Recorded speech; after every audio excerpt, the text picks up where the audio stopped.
So we're fixing everything, and because there is always something to be fixed today, we'll test the compression on this 4-cylinder Vauxhall motor. This engine code is x18xe1, and it's 16 valve, 115 horsepower. So engine is outside the car, but you can do the same thing inside the car. I had to fit the timing belt back in. Now there is a few ways of doing the compression testing.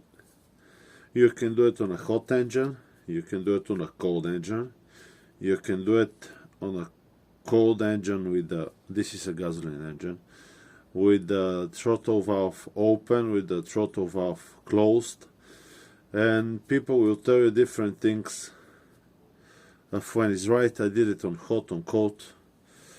It just depends who you ask. Now, this engine cannot run till hot, so we'll remove that from the equation. It doesn't have the throttle body, so we'll remove that from the equation. And it's removed from the car, so I can't even get in the car and crank the engine, so I'll crank it manually here from the starter. Important information is that you need even pressure on all of the cylinders. So for example, I had a look on the exhaust ports, and this cylinder have a little bit more carbon buildup, and this one is a bit more clean, and I'll show you now. We'll check the pressure on this cylinder. Okay, I think it's cylinder number 4 when you look, because I'm looking from the back of the engine. Cylinder number 4. Let's say this cylinder. Yeah, I got 4. Now I think you can see here it's a little bit upside down, so crank the engine now. I'll put some WD-40 or penetrating fluid inside, just because the engine has no oil. No, I'm not. I'll leave it as it is because it's already fitted. No, I'll show you how to fit it. So you need a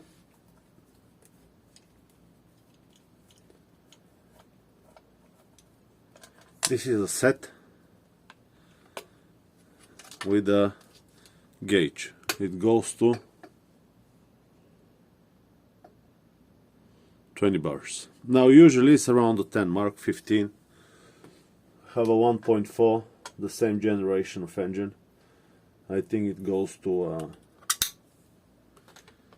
13.5 when it was healthy. So we'll just thread it in.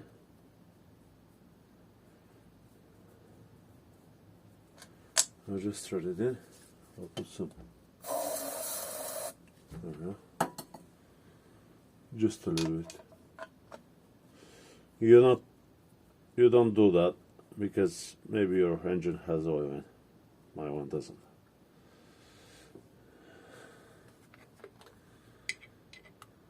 Okay, so connect the compressor gauge. And now let's see the reading. 2-3 cranks, maybe forward moused. It should be enough.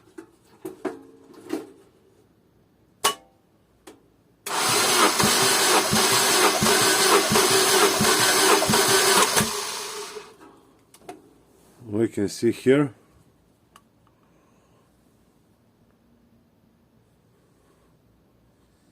$11.5, which is almost 170.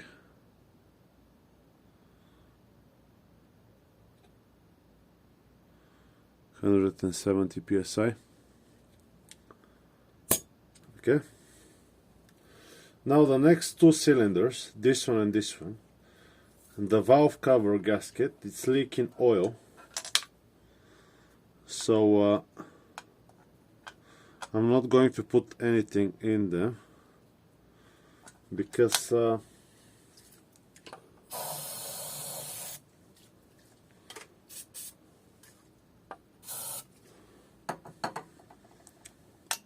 they're already soaked in oil.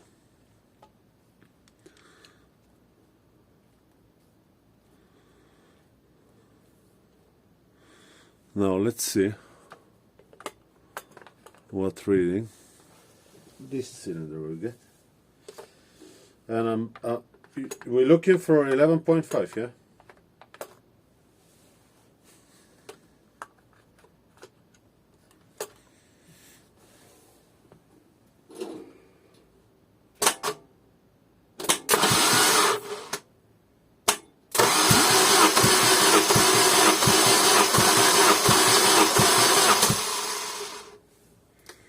It's more like 10, so that's a bar and a half, or more than 30 psi for sure of difference. So this engine needs repair, at least because it's out of the car. Otherwise it will work, definitely. It will work with these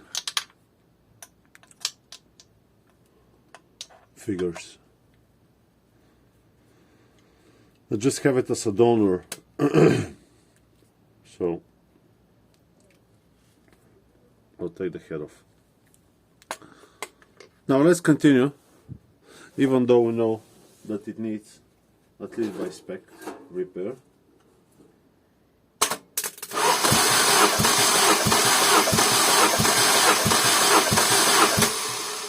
You can see here 12. That's because the cylinder was soaked in oil, so the oil is sealing the rings on the bottom.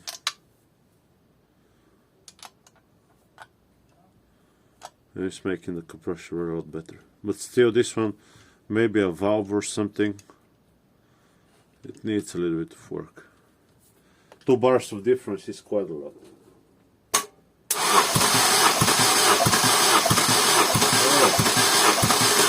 And that's the correct amount of pressure that you're looking for.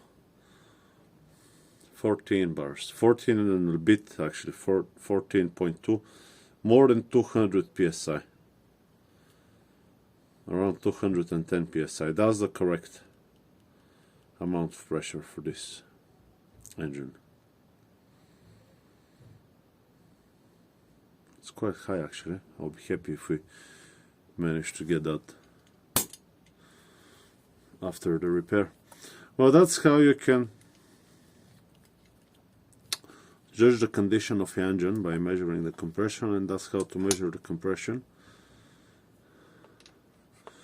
Now, something important is, if you do it on the car, remove the relay for the injectors, because the injectors will be spraying when the car is cranking and will wash off the oil inside the cylinders. Well, that's it. I hope the video has been helpful to you, and we'll see you on the next one. Bye bye.